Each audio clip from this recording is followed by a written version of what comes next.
Hello, back again. As promised, I'm going to do a video of my pottery skills, limited as they are.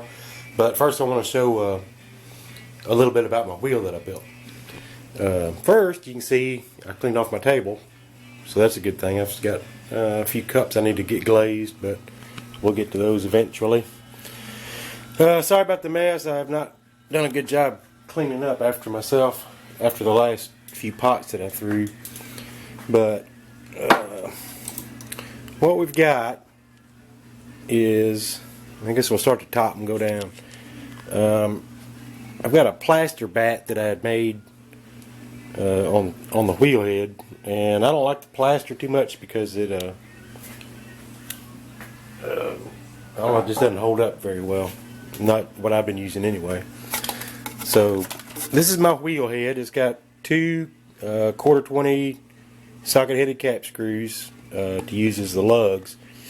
On the inside, underneath, I've got a 1-inch wooden dowel. It's actually oak that runs as my shaft, and then 4 bars that I've got mounted like this all the way around, and then I shimmed it to get it fairly level, and then screwed it into the shaft. So you can see it runs pretty true. It's not exactly centered, but it doesn't matter because you're going to be centering the clay anyway. Directly mounted to these 2x4s up underneath here is a pillow block bearing that the 1-inch shaft goes through, and that supports it this way and this way. I've got a 1-inch set collar that actually sits on top of the bearing to help support the weight of the wheel head, the flywheel, and everything else. I've got my splash guard that I talked about in another video.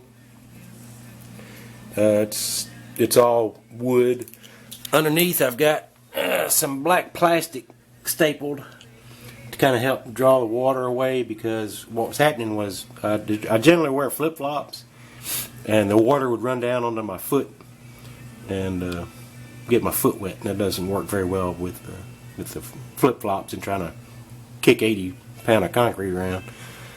You can see the chain with the turnbuckle that I installed. I put it in that position because what I found out was because of the way it's built, see, I don't have any support in the front, everything's in the back, that when I would kick the wheel, it was torquing the whole tabletop around to the right.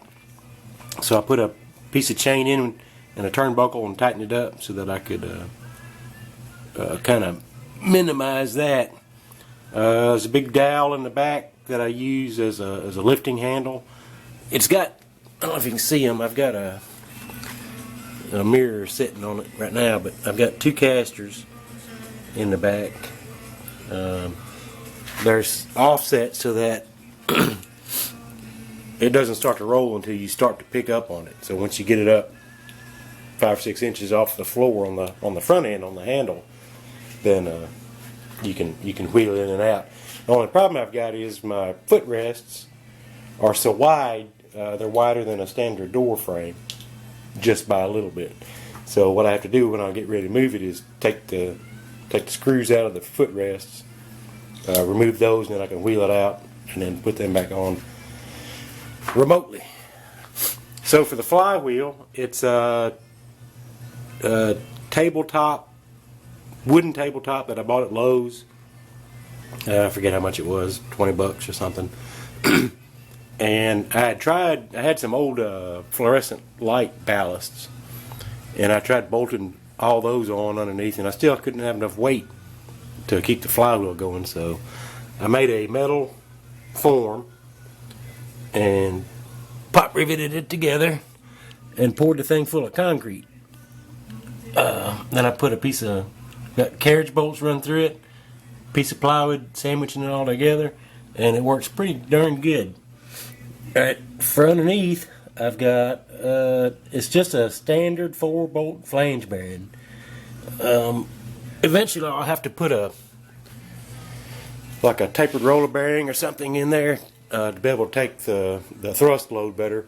But this actually works pretty good right now. There's a 1-inch set collar that clamps to the shaft that is sitting right on the inner race of the bearing, and then there's another set collar that's up underneath the flywheel that's up against the bottom of the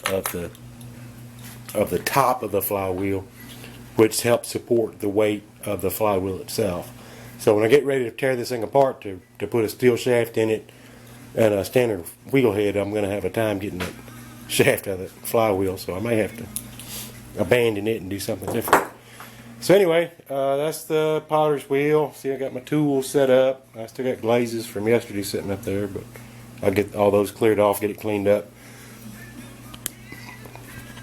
I've got to wedge a little bit of clay first. I hate wedging, but it's a necessary evil. Maybe eventually I'll be able to get me a pug mill and get rid of that. So I'll be back in just a moment.